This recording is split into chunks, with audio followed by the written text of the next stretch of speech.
Here on the Wheels Boy channel, we spend most of our time covering the most innovative, the most exciting, the most advanced Chinese electric vehicles. But today, we're gonna do something very different.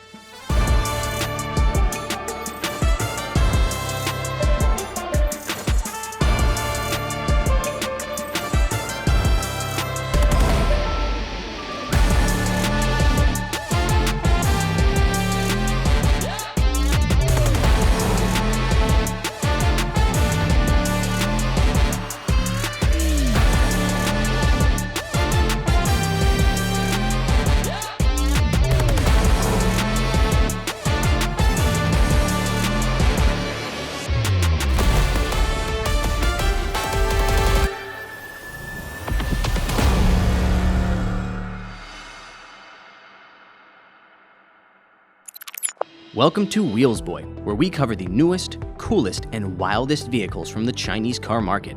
Be sure to like, subscribe, and hit the bell. This is a 212T01. It is the spiritual successor to the BJ212. If you don't know about the BJ212, I highly recommend that you check out our first video on that car from a few years ago. I made it with my buddy Elliot, and I think it's one of the most fun videos we've ever filmed on the channel. Eagle-eared listeners will already have noticed that I've been referring to this as the 212, however, not the BJ212. That's because this car is no longer built by BAIC or BAW, the previous producers of the BJ212. It's now a completely separate independent brand called 212, and this is their first model, the T01. Of course, it's no longer called the BJ212, but it sure as heck looks like a BJ212. Now, doesn't it? The entire styling language is obviously borrowing from that classic BJ212 shape, which was borrowing from older military vehicles like the Willys Jeep, as well as the original 212, which was a military vehicle. We're talking about things like the round headlights, though of course now they're LEDs, as well as some really vintage-inspired things like this right here. This external or extra light has a little shroud over it.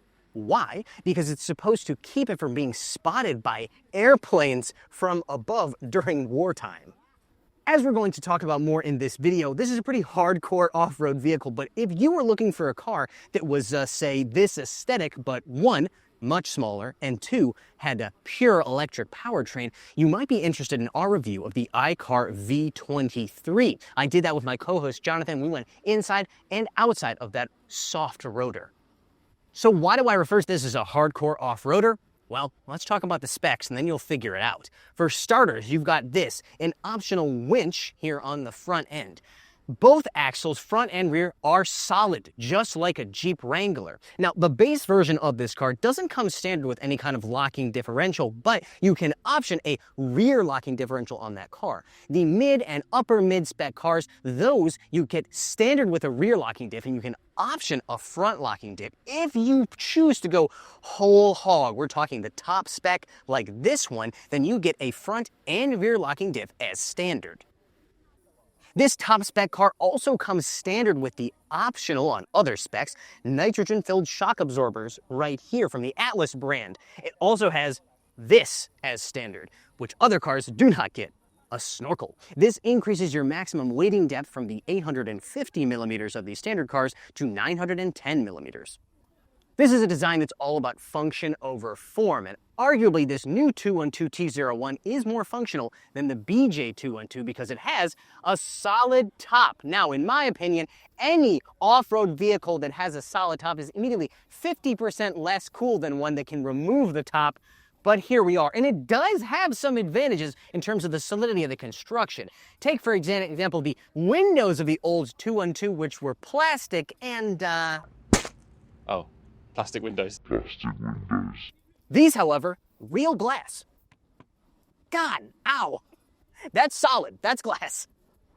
Let me quickly give you the all-important approach, departure, and breakover angles for the T01. If you opt for the base car, those numbers are 40, 36, and 23.6 degrees, respectively. However, if you go for this top spec one, which has larger 285 all-terrain tires and a slightly higher ride height, those numbers are bumped up to 43, 39, and 28.1 degrees. With this blue color and white top, this really does look just like an old Land Cruiser or an old Defender. But do you know what those two cars have in common? They're wicked cool, and I personally would love to look more like them if I were to have a car. That sounds like if I'm a car. What I mean is, if I had a car, I would like it to look more like those cars. In the intro to this video, I mentioned this car isn't technically still made by BAW, but that's not explicitly true or exactly true. You see, the brand, or the 212 brand, was bought by a company in Qingdao, China, and then they're kind of working with BAW to make the car so they can still have the BAW logo here on the back of it. Frankly, it's incredibly complicated and the exact relationship isn't completely clear. It's also not that important, so let's move on to talking about rear cargo space. A lot of the light off-roaders that we've been talking about recently on the channel, the previously mentioned V23, as well as the Fengjianbao Tai 3, have a little backpack here on the back of the car. This, however, does not. This is a true spare tire, not just a storage area, which is pretty obvious, as you can see. Behind that is a big old barn-style rear door, which is quite heavy thanks to that spare tire. There's no official numbers as to rear cargo capacity, but it's very tall, very square, and reasonably deep, so I imagine you could fit a whole bunch of stuff. A company this small isn't going to have the budget to self-develop a whole powertrain, so they reached out to a supplier here in China to give them this 2-liter turbocharged 4-cylinder engine. Now, there is zero hybridization here. That is 185 kilowatts and 410 newton meters of raw gasoline power. That's about 250 horsepower. Now, they told me they cleaned this car, but looks like they missed a spot. You can get the interior of your 212 T01 in any color you want, as long as the color you want is black. That's the bad news. The good news is this is an absolute playground for someone like me who is used to Chinese electric vehicles with no physical buttons. We've got a ton of physical buttons right here. I understand if your daily driver is a 2004 Honda Accord, this is not going to be anything special for you, but you have to understand, I'm absolutely loving this. Up here, you have physical buttons that control your air conditioning modes, and then below, more interestingly, these are the buttons that control your different driving modes: Eco, Sport, and Snow for the road. And then you've got a button here that activates the menu that allows you to pick between your different off-road modes. You've got sand, mud, wading, and rocks. You've also, of course, got your hill descent control right here. And then back here on the left, you've got the bottom row. This is where you select your different part-time 4-wheel drive modes. So you've got 2 high, 4 high, and 4 low. Finally, these special silver buttons, these are where you lock or turn on or off your locking differentials. So you got your rear one over here and your front one over here. We're going to be playing with those once we get out on the off-road course. A lot of the newer off-road brands like Tank, for example, they try to lean towards more luxurious interiors. 212 doesn't do that. 212 understands that at this price point, which, by the way, is about $19,500 for the base car, all the way up to $26,200 for this very top spec model, you don't expect luxurious interior appointments. And you don't get them. You get soft touch materials, kind of the important areas, but there's a whole heck of a lot of super hard plastic here, but that's okay for an off-road car that you're gonna get dirty, hopefully. One thing I want to point out is that there's a ton of grab handles in this car, both for the passenger and for the driver. You got up here, obviously you're gonna be grabbing onto the steering wheel, but my favorite is the door handles on both sides are hilarious. They're just this kind of like gun shape, or maybe like a, I don't know, a bar for the gym. It feels like a handle. You can't grab it lightly like this or gently. You have to like really grab it and just like show off how strong and vascular your forearms are. In addition to all the big physical buttons you have down here, you do still have a center screen, a modest 12.3-inch one with a UI that honestly feels much more, appropriate for a Ford or a Chevy or a Toyota than for a new Chinese vehicle, but it's definitely good enough for this car's usage, which is a off-road vehicle at a very cheap price point. You've also got a 10.25-inch digital instrument cluster screen. The rear door also has that great handle. I love pulling on this thing. This thing also has pretty good rear space, as you can see. when it comes to legroom, headroom, as you'd expect from a big, giant, square SUV, tons of headroom. I'm 1.75 meters or 5'9" tall, just for the record. This also has adjustable angle for the rear seat. Not a bad angle right here. I also really want to point out the fact that this low back area actually protrudes a little bit here, which gives you some support for your low back, both when it's straight and when it's leaned down, which is really nice. You can put someone here in the center seat, but when there's nobody, you can fold down this center armrest with dual cup holders. What really surprised me for this car at this price point was the fact that it has not one, but 2 USB charging ports here in the back seat. This is the type of thing that I honestly don't expect to see in more traditional off-roaders, especially maybe because I'm used to what I saw in the BJ212, which had 0 charging ports because it was designed in the 1950s.